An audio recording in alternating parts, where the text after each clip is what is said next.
Hi there.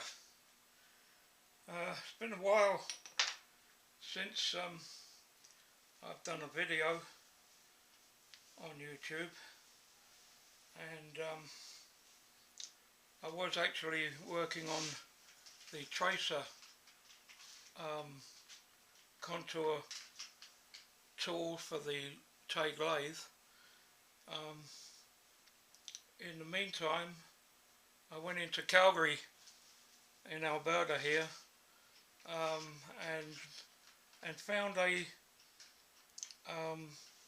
casting or foundry, actually a family foundry, been down there for many years, and I managed to pick up a piece of cast iron.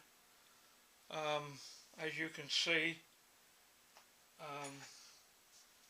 this big chunk here is 4-inch diameter with a 1-inch core, and it's just a rough, I would think, sand casting. So I'm not sure whether it's the best cast iron that you can get. I'm sure it's not. I've yet to see. It took me almost 4 hours with a 14-tooth saw blade in one of those Chinese 4x6 band saws to cut down through that 4-inch there. And the reason that I did that is because I think this outside material or outside diameter, I don't know the exact process, but I think they call it chilling. It's got something to do with the chilling. Seemed to me to be almost hard. So what I'm doing is to save another saw blade. Bought a new saw blade, 8 and 10 or 8 and 12 from Lennox, and I'm going to try that. But I thought in the meantime I'd just machine a trough on the top here to get down under the skin to try and help with the saw blade. So that's what I'm in the process of doing now. I've got the block, I've got it clamped at both ends with little clamps, and I would say, for safety's sake, if anybody's got a TIG milling machine and they're contemplating on doing something like this, for sure make sure that your machine is bolted down to a base, a good base, before you attempt anything like this, because by the time this is over here I can actually grab this and I can see the whole thing moving. And what it's doing is it's moving on these 3 bolt points for attaching the mill to a base. So just remember, this is if you're doing anything like this, it's a big chunk of metal and a lot of weight when it's down over at this end or at that end of the center line of the mill. Okay, so I found this this foundry, and he does a lot of castings for the railway companies, CN and CP, and he had a whole pile of these in a box outside, and so he charged me $90 for this, and I picked up, so I saved quite a bit of money.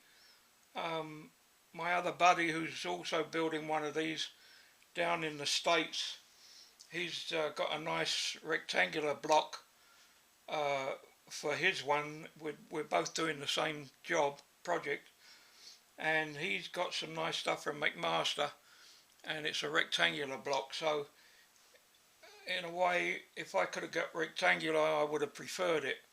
Um, but all I can think of now is to cut this in half right through along, and machine the, I guess you call it the cross-slide travel on the shaper that moves the ram from side to side and shaves off the material.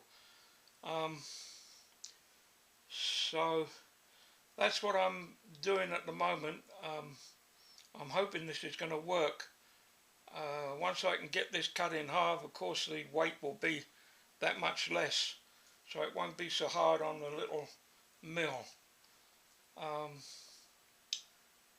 Just got an ordinary high speed, it's coated with something, high speed 1/4 inch M mill 4 flute, and what I'm doing is I'm going to shave from one end to the other now, because I've got down under the skin. I'm going to shave. I've moved the head up 20 thou, no, 50 thou, and I'm just going to clean this up from end to end so that it makes it a little bit easier for sliding on the vertical bandsaw when I go to slice this through. That's going to be another challenge. Not going to be easy, I'm sure, with the weight, trying to push it forward. You've got no feel. You can't tell whether you're pushing too heavy. Might break the blade. Let's hope we don't. So I just thought I'd give you a little demonstration of how this is going. I feel it's a little bit hairy because of the fact that it's only got 2 clamps, but hopefully it seems to be pretty solid. So I'm just taking it easy and gonna machine and see what I can do. So I'm gonna carry on now. I don't know what speed I've got it at. See, the actual casting is sunk in the middle. In fact, I don't even know whether I'm going to clean up at this end. So I may have to go a bit deeper. Yeah, see, it's not cutting now. And you can feel the lead screw tighten up as this thing goes further out that way, because of the weight on hanging out there. So let's hope that I can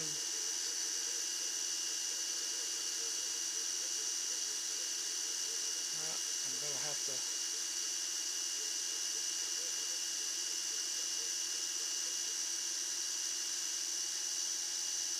it's going to be quite a bit, but that's okay as long as I can get it flat and get under the skin.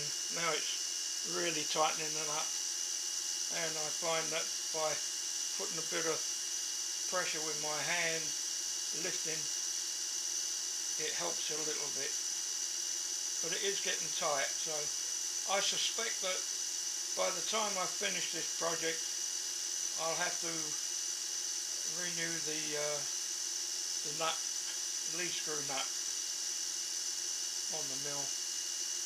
Yeah. So I'm at 5.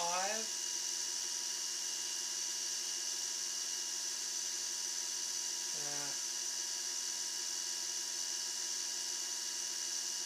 50. That's 50 thou.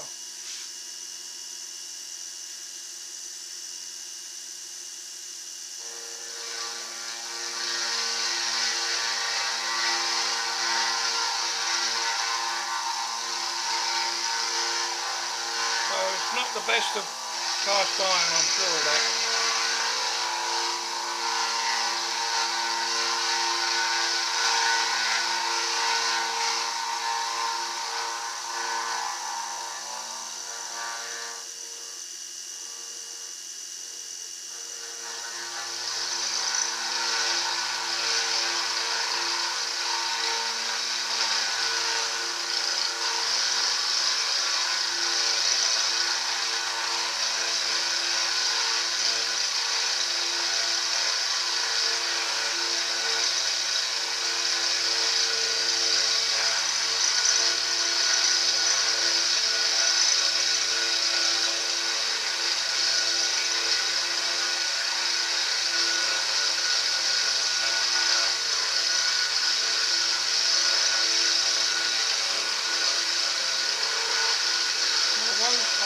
bore you with a long video.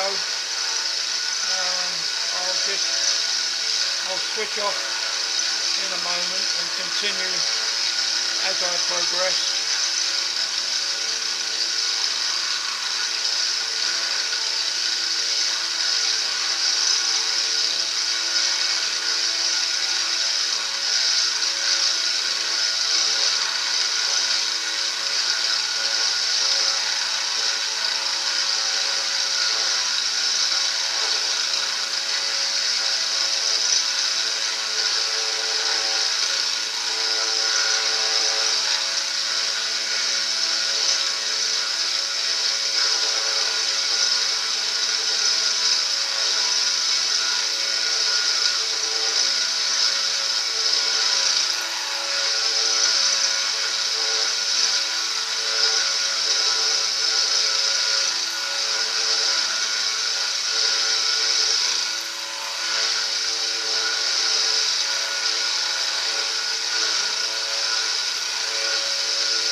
Prime menu as well.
This block, it weighs about 40 pounds.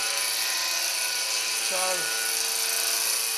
if something goes loose and it goes flying, I'm never going to stop it, I don't think.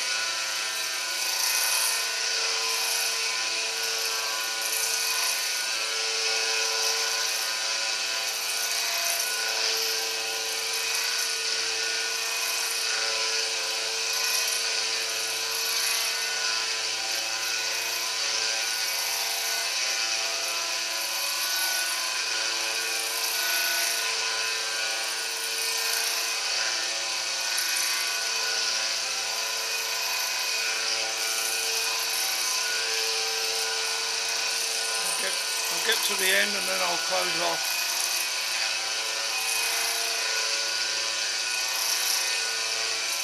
Just a little bit hairy, it's not like doing it on a big mill. plenty of area for clamping. And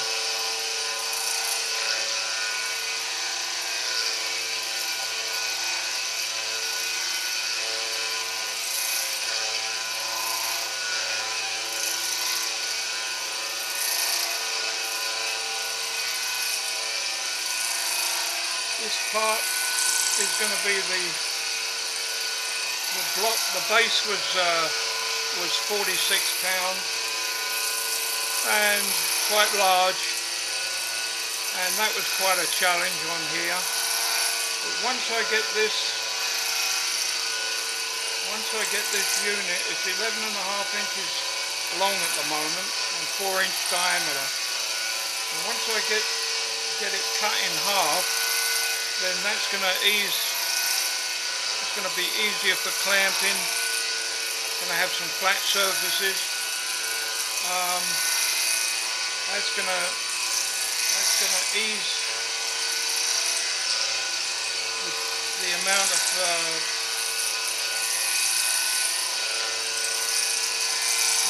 force being applied on this little machine.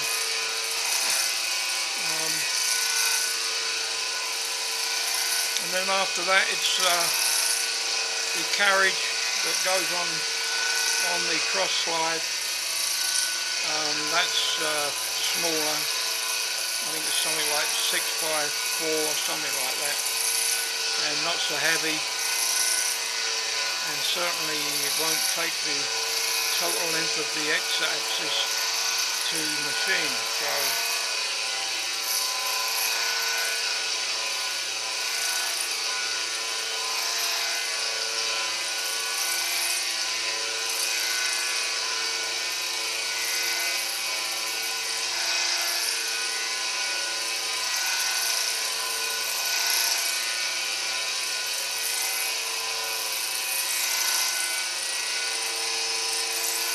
I'm machining very carefully. I mean, normally you wouldn't machine like this.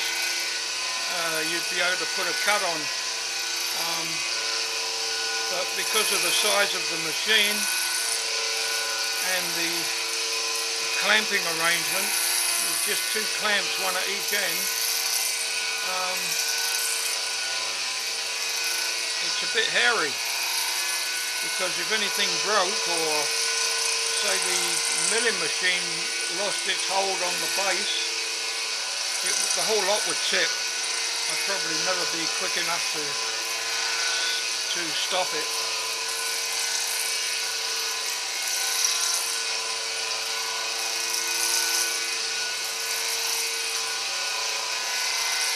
I've got a little fuzz ball of cast iron filings in a little circle on the side of the block. I'll bring the camera around and I'll show you. It has to be something to do with the magnetic, something magnetic. Maybe it's something in the steel.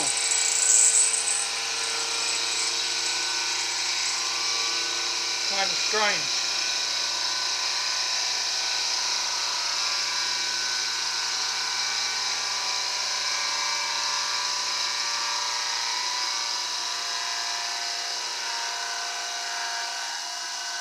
That's it. That's at its limit now, more or less. Okay.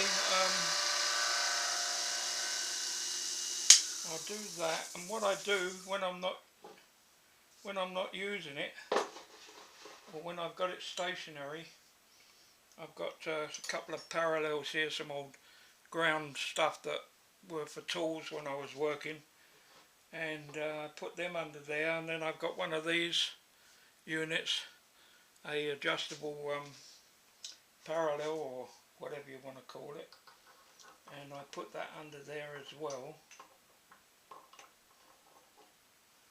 And then I lift this up and just slide that under, just to support. Just to support. Let's get there's a rag.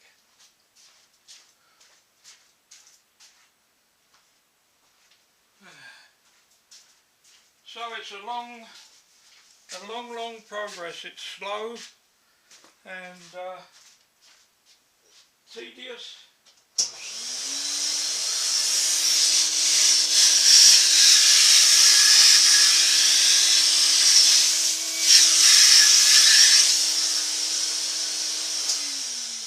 It's old. I'll show you this. Some of you might remember them. Oh, let's get this up and move this around. Wow. Okay. Now, let's put it down. Now, first of all, when I was in Winnipeg,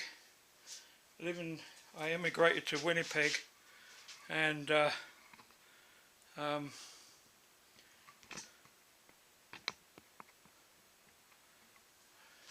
you probably recognise these. This is a vacuum cleaner that was given to me by a neighbour, and it was old then, and it's the old, what they call, I think they call it the Hoover Constellation. Yeah, Hoover Constellation. You know, it's never been repaired. It was used by the previous owners, and then they passed it on to me for my workshop, and I've been using that ever since. I use it quite a bit. I hoover the floor every now and again, pick up bits and pieces, and there you go. It's got to be at least 40 years of age, and it's never been repaired, touch wood.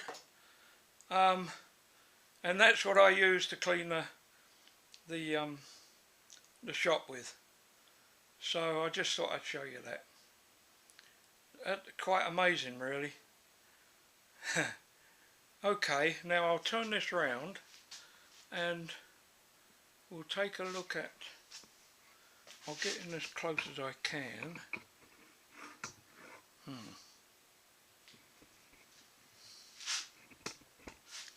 Maybe I should go around here.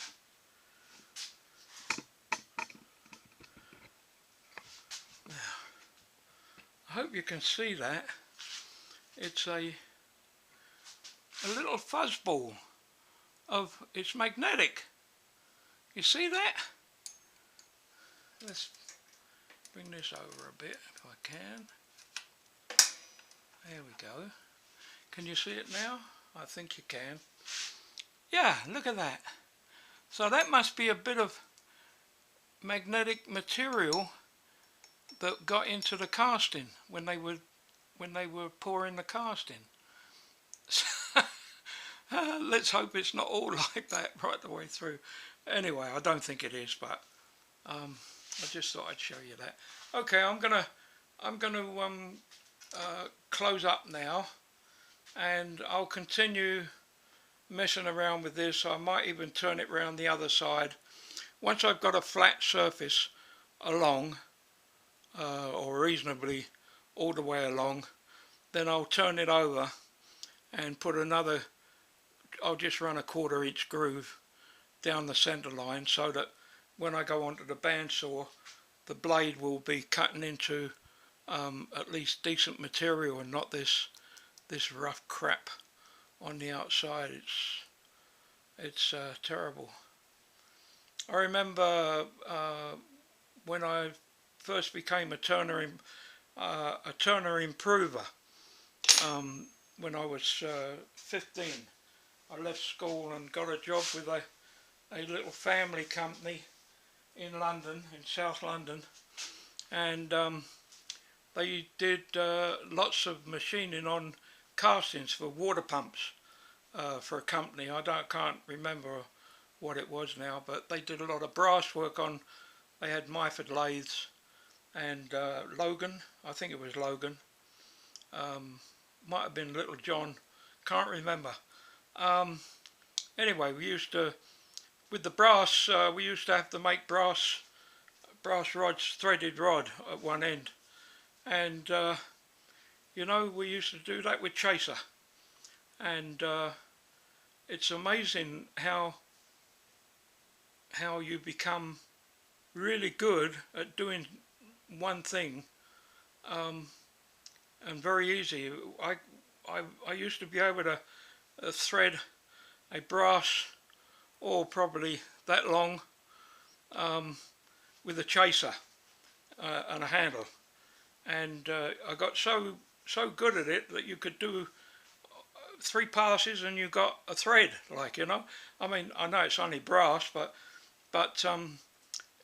yeah. So they used a lot of cast iron there for the water pumps, and they had some fairly big lathes down. I worked upstairs in the loft. It was an old Victorian stable in a mews, and I worked upstairs, and I used to have to go in on a Monday morning and start the coke fire. They had a little pot-bellied stove, or yeah, fire, like, you know. And I used to have to, that was my job on Monday mornings, was to go in and go upstairs, and they had some flat belt stuff there, capstans, upstairs on the floor above the main floor, and I had to go in and start the coke fire on a Monday morning. Of course, it would be cold in there, everything would be cold, and so that's what I had to do. And then once I got the coke fire going, then it was sweeping, cleaning up around the machines, and then going downstairs, and they had these two big lathes there. One was machining steel axles of some kind. It's a long time ago. I mean, I was only 15 then, and boy, no carbide tooling then. And this guy had the machine in the middle of the room. I never took notice of the name of the machine. It was a lathe, and he did a beautiful job on these shafts. Oh, probably you're looking at something around, oh, I don't know, 6-inch diameter, 7-inch diameter, and it was all machined down to certain sizes and lengths, and the eventual thing was an axle for some machine. But they had these castings there, did a lot of cast iron, and I remember the guy on the lathe there, he used to say, you got to get underneath the skin. No good rubbing on the outside of the skin. Your tool bit won't last you 5 minutes, so you'll be ever sharpening it. So he says you've got to get down in under a good cut. So I guess that's what this needs here, because that's a skin on the outside, and it's pretty tough. And cast iron, I believe I'm right in saying, can vary according to the way it's cooled, and if you're not careful, you can get hard spots inside the metal. Certainly you can get blowholes. I hope I'm not going to get any of those, or too many. They can always be filled up, but so yeah, kind of interesting. Okay, I'm going to call off, and I'll be back shortly.